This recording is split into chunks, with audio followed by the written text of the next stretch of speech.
This tutorial will show you how to do some of the more advanced functions for setting up your calendar for events and event registration. So we'll start first here on the calendar page, which of course you can get to from the calendar link here at the top or using the monthly calendar button down here at the bottom. And you'll see we already have one event here. Remember, here are all of our events. Events will be shown here, and these are our locations. In this test account, we only have this one location.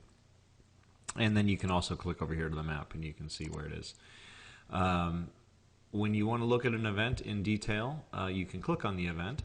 So we'll start by doing that. So you can see here we've already set this event up. It's a meeting. We haven't assigned a title to it, so we can do this here. We'll call it our test meeting. And of course, whenever we make changes, it's a good idea to hit save. So and there we go, it was saved. And we want to set here how we want our email reminders to go. Now, since this is just a test, we don't have these boxes checked, but if you want to have the emails sent automatically to either everyone in this group or to just the people who have confirmed attendance, you check those boxes. And then here, if you have, if they have given you permission to send a text message to them, your group members will be able to receive these if you set this to yes. And of course you can specify who the attendance summary emails go to. If you have shared access, which you can set up in the My Account screen to allow other people to be able to work in your calendar area. So this is all just the basic information about the calendar: date, start, location, guests, and then the event fee here.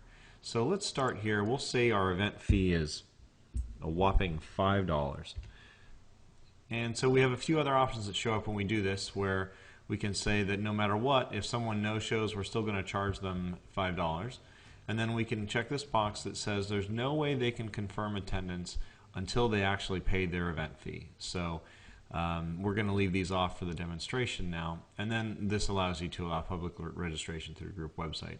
If you turn this on, then when people go to visit the website, the public website that you create, they can click on a link and register even though they're not a member of the group. So we'll just save this for now. There it is, saved again. And here are more settings where we can send surveys. We can ask the people that attend to fill out a survey. We can set it so guests are invited or not. We can allow people that respond who RSVP to leave comments if we want. And this is just the event notes area. So we'll go to attendance here. You can see we've got one person that has already RSVP'd. This is an old event. But we can say here, here's the person that RSVP'd, and here's some information about it. So their base event attendance fee is $5. Now if we want to override that, we can hit the override button. And we can say, okay, we only want them to pay $3, for example. If we want to say that this person has paid us cash or a check, we can enter that information here. We can enter a transaction ID and an amount. So, but we'll cancel that for now because we're going to go to the registration area. And we're going to add some registration options. We have a bunch of different registration options here, actually 6 of them. We'll start first with the yes or no. This is a checkbox that says yes or no, I want dinner. So this is just something that reminds us, do you want dinner? And then down here is the text they'll actually see. Check this box if you would like dinner. And let's say it costs an additional $10 and we can make up to 20 dinners. So we can keep track of inventory, and so we'll hit save, and there it is. So now when someone RSVPs, they'll have these event registration options to fill out. Now we've got a few other options available. A choose one, which essentially says you can have one of this or this or this, so choose one. Choose multiple, which allows you to purchase multiples of different things. Say, for example, if you had hats and t-shirts, you can have that. Enter text is just an open text field for comments. And then these 2 fields down here, which are special fields, the first one is for an early discount. And so what this does is this allows you to change the event fee if they register before a certain date. So let's say our event fee is here. This is today's date. So let's say the 12th. So before that, we're going to take $3 off the event fee. So the event fee was $5. We discount $3, and we're going to save the registration option. Actually, we probably should put a name to this. So we're going to call this the early bird discount. And so we can go in and we click the pencil to modify it, we save it, and we're good. The other thing that we can do is we can say that if someone is a member of another group or any group, then we can allow them to have a discounted registration amount. So in this example, we had some sports teams. So let's say that if you played on the Asteroids sports team, you could save an additional $1. So we'll just call this the Asteroids discount. So if you play on the Asteroids, you get $1 off. So we save that, and there is our third registration option down here. So now you can see we've got these three registration options. These two happen automatically. The early bird discount is applied if they register before this particular date, and the registration option detects the email address of the person who's registering, and if they are in this group, then it will give them a discount. So let's go back here and look at attendance now and take a look at this particular contact. So here we have this contact, and again, we can override here, we can set event payments, and then we've got our options here. So check this box if we'd like dinner. Sure, we'd like dinner. And then check this box to see if they would like to have the early registration discount applied. Now remember, you are the event coordinator here, so you can choose whether or not this person should or should not have this checkbox enabled. So we'll turn these, we're actually not going to save any of this information yet because we're going to send an email out, and so you can see how this works when you're a member of a group that can RSVP to this event. So this is all saved here because we've already saved this. So we'll close this, we'll go back, we can see our calendar here, and we're going to go to the email screen, and we're going to send ourselves an email. And so this is just going to be a test. Let's just make a pretty email here so we can use this as an example. And let's see, how about a, oh, I don't know, DNA. So we'll load this. Now remember, you can embed the message. Inside the message, you can embed the RSVP.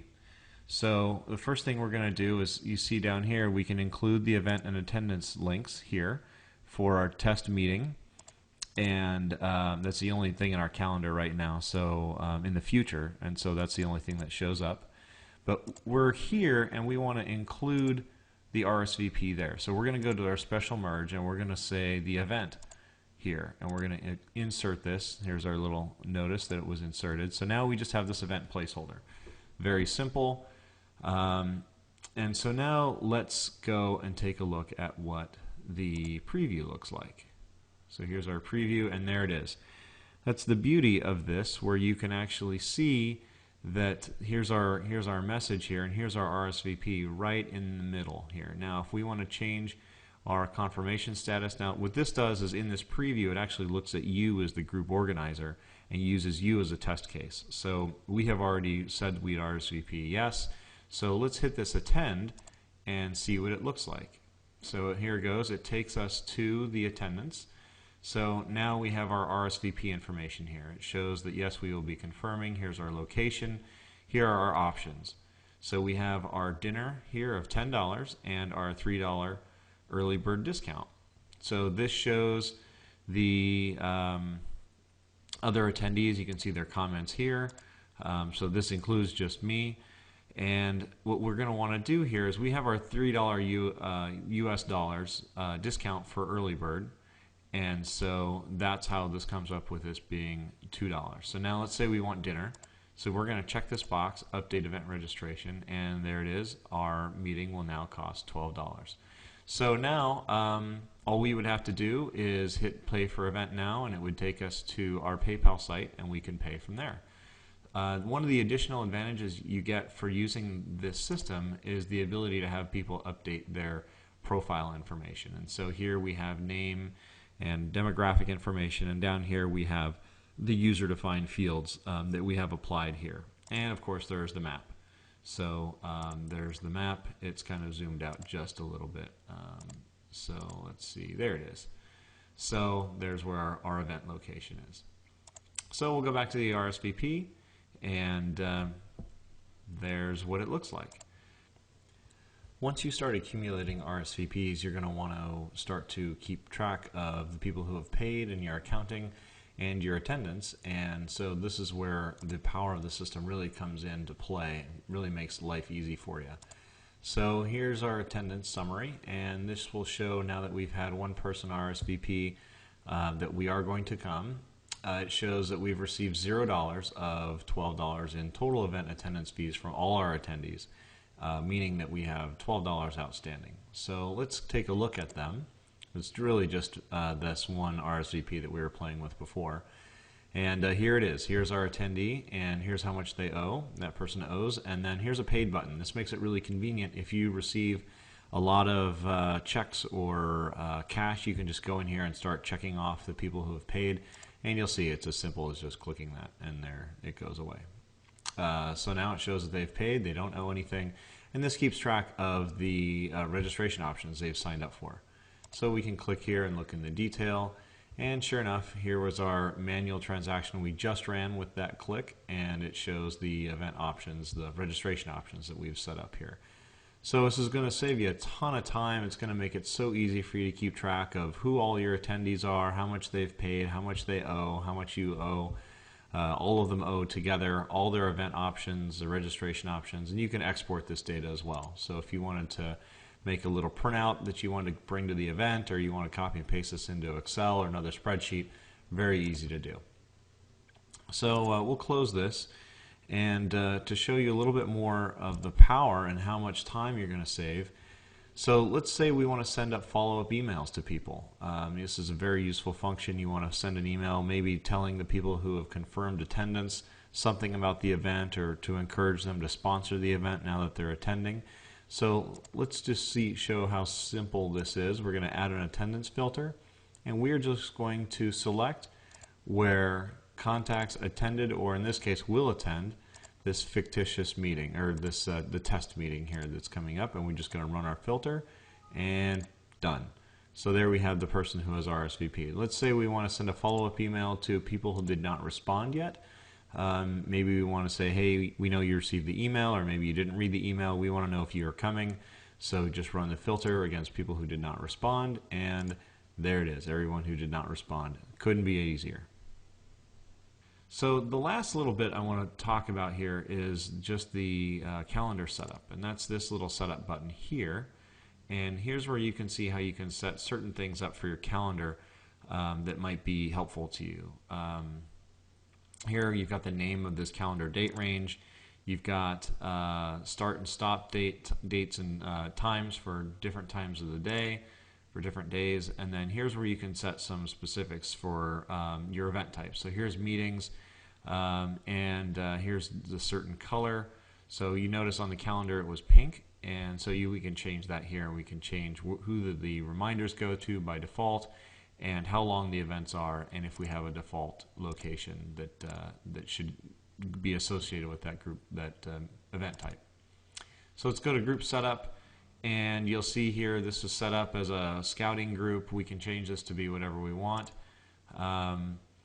Here we have the email options, who they're sent from, and let's go to event options. So we can look here now at the event reminder emails, the timing here.